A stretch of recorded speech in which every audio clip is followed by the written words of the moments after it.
Hello everyone, welcome to teaching Pathshala. मैं हूं आपके एजुकेटर ज्योति। इस वीडियो में हम बात करने वाले हैं पीएचडी नोटिफिकेशन के बारे में, जो कि नाइजर के द्वारा रिलीज किया है, जो कि सिचुएटेड है that is in Bhubaneswar. So you can see here that this is a notice for the admission to the PhD program 2024 to 2025, that is the winter session. इस पर्टिकुलर नोटिफिकेशन को जो है 22 अक्टूबर 2024 को रिलीज कर दिया गया था। तो जैसे कि आप देख सकते हैं, यहाँ पे ऑनलाइन एप्लीकेशन इनवाइट किया जा रहा है फ्रॉम दो स्टूडेंट जो कि पीएचडी में इंटरेस्टेड है for the January 2025 session, that is mainly for the following school of NISER Bhubaneswar. तो नाइजर में बहुत से स्कूल है। स्कूल मतलब कि आप समझ लीजिए यहाँ पे डिपार्टमेंट्स को जो है स्कूल बोला जा रहा है। तो यहाँ पे आपको बायोलॉजिकल साइंसेस का डिपार्टमेंट मिलेगा, जिसे स्कूल ऑफ बायोलॉजिकल साइंसेस कहा जा रहा है।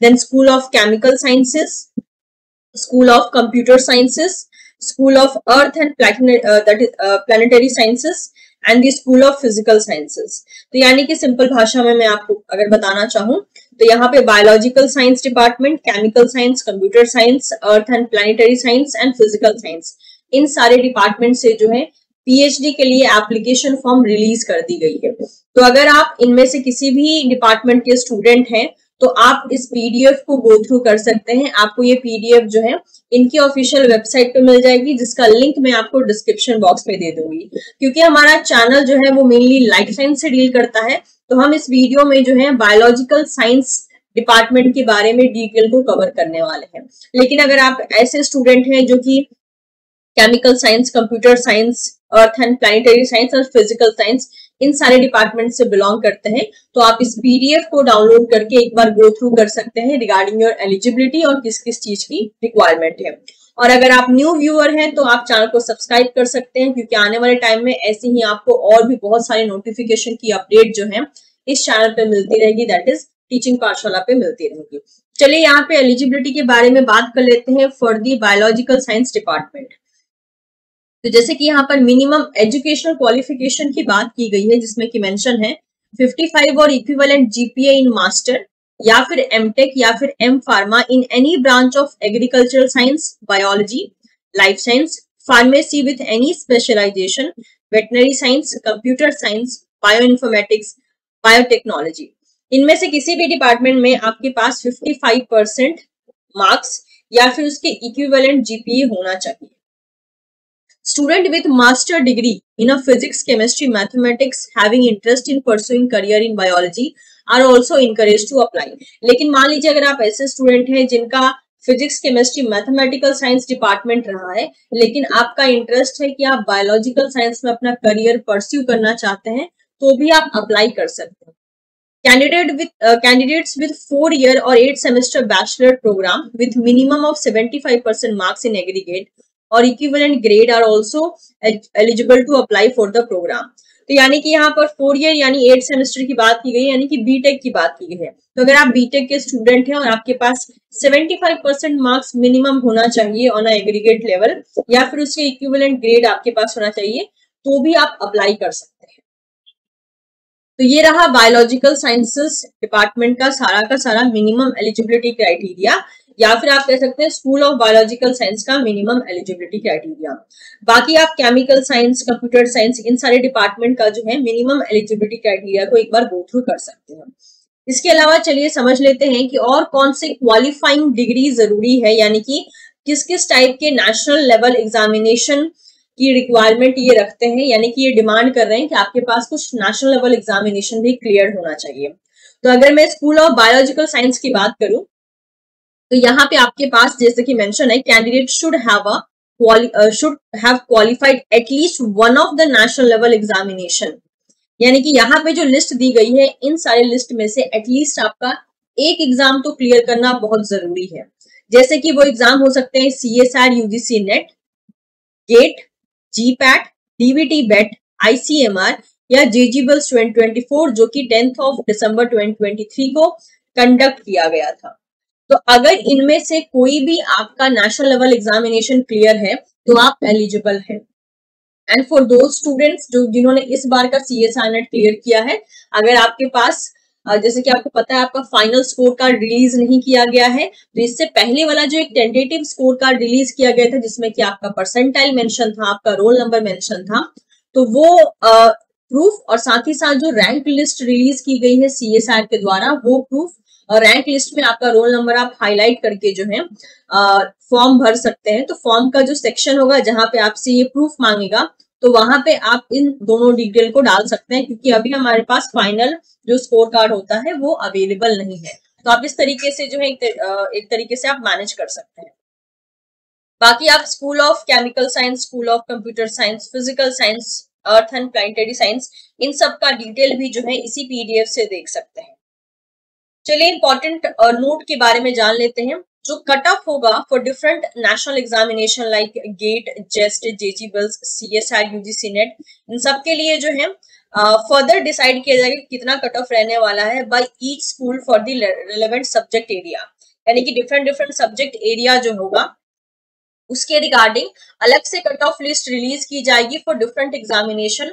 जैसे कि आपका गेट में कितना कट ऑफ होना चाहिए, जेस्ट में, जेजी बिल्स में, CSIR, UGC नेट में, इन सब में कितना होना चाहिए ये भी अलग से जो है डिसाइड किया जाएगा। तो वो आपको इनकी वेबसाइट से ही देखने को मिल जाएगा।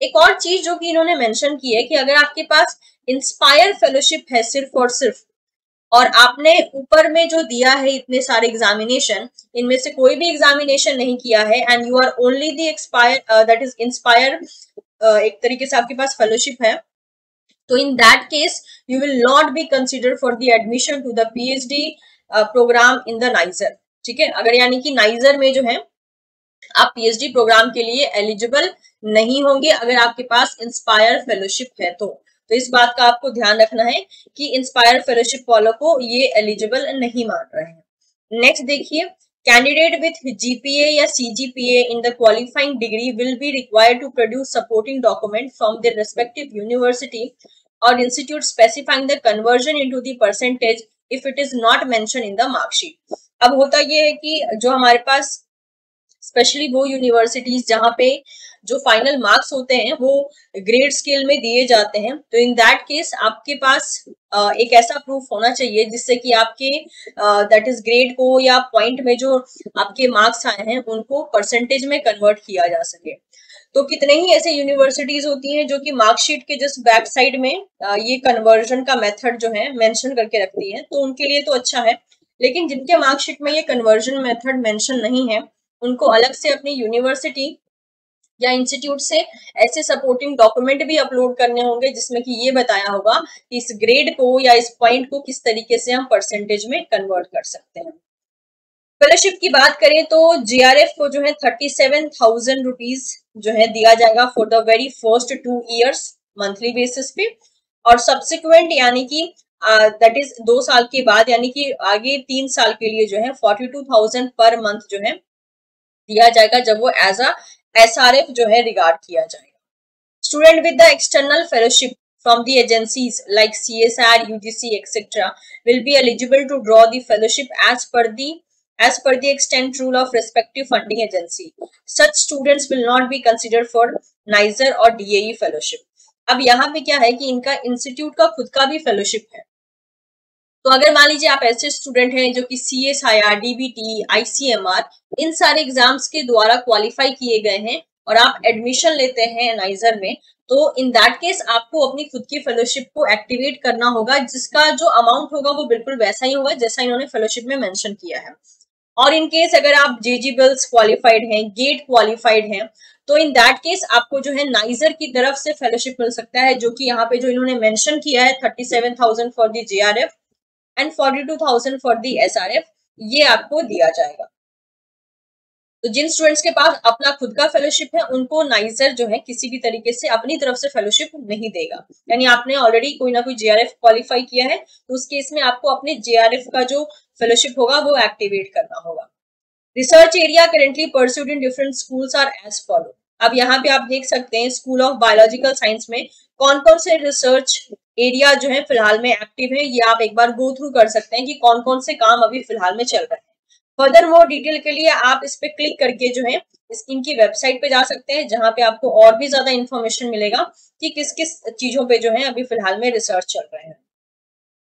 अब अगर हम यहाँ पे बात करते हैं दैट इज सिलेक्शन प्रोसीजर की, तो यहाँ पे जैसे कि मेंशन है, the selection committee of respective school will shortlist the candidate on the basis of application receive by the deadline. यानी डेडलाइन तक जो भी एप्लीकेशन फॉर्म ये रिसीव करेंगे उसके बेसिस पे जो है ये कैंडिडेट्स को शॉर्टलिस्ट करेंगे।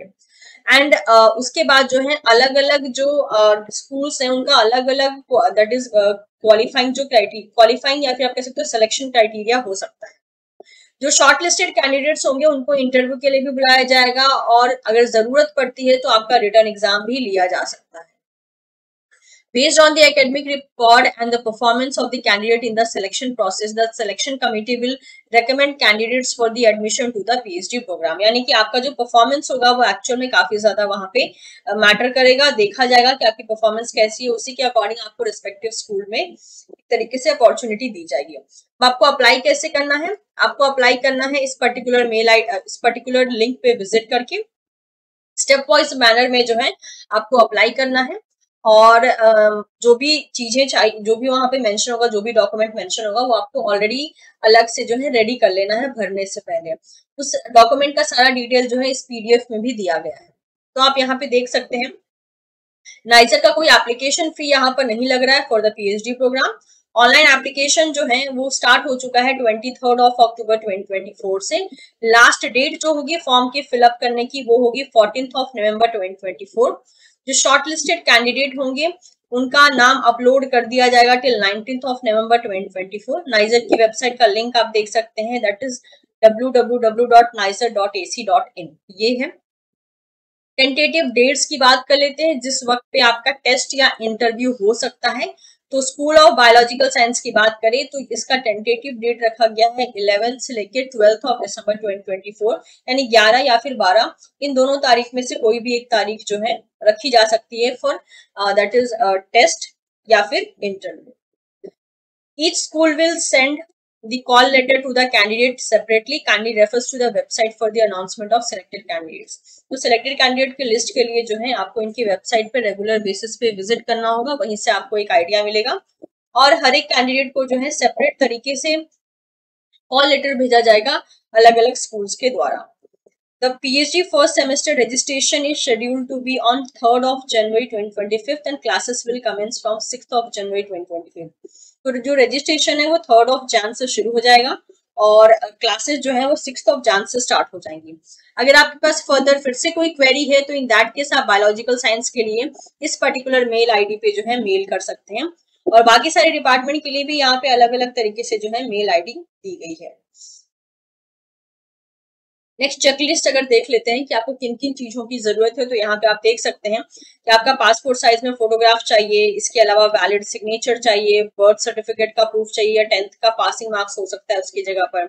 अगर आपका कोई कास्ट है तो सपोर्ट ऑफ कैटेगरी के लिए चाहिए, अगर आप किसी मतलब कि कोई आपके पास रिजर्वेशन कैटेगरी है तो, और जो भी आपके पास डिग्री होगी उस डिग्री का प्रूफ चाहिए, और साथ ही साथ अगर आपने कोई नेशनल लेवल एग्जामिनेशन क्वालिफाई किया है तो उसका भी प्रूफ चाहिए। तो ये सारे के सारे डॉक्यूमेंट्स आपके पास पहले से ही अवेलेबल रहना चाहिए, उसके बाद आप जो है फॉर्म फिलअप करना शुरू कर सकते हैं। तो ये था सारा का सारा detail regarding the NISER PhD programme. आप देख सकते हैं इन्होंने थोड़ा सा डाइवर्स रखा है एलिजिबिलिटी क्राइटेरिया, जैसे जनरली होता है ना कि स्टूडेंट्स जो कि गेट क्वालिफाइड है तो हर एक इंस्टीट्यूट उनको लेना नहीं चाहता है, बट नाइजर में गेट वाले भी एलिजिबल हैं, जेजीबिल्स वाले भी एलिजिबल हैं, और जिनके पास ऑब्वियसली जेआरएफ है वो तो ऑब्वियसली कहीं भी एलिजिबल होते हैं। तो मैं उम्मीद करती हूँ कि ये सारा का सारा डिटेल जो है आपको यूजफुल लगा होगा। So do share this video with your friends जिनको इस टाइप की जो है अपॉर्चुनिटी की तलाश रहती है, एंड इसके अलावा जो है आप चैनल को सब्सक्राइब कर सकते हैं ताकि टाइमली आपको PhD notification and job notification मिलता रहे। और साथ ही साथ इस चैनल पे बहुत से ऐसे कंटेंट भी आपके लिए अवेलेबल कराए जाते हैं जो कि आपके डिफरेंट कॉम्पिटेटिव एग्जामिनेशन के लिए यूजफुल होते हैं, that is mainly from the life sciences department. Thank you so much everyone, will see you soon in the next session.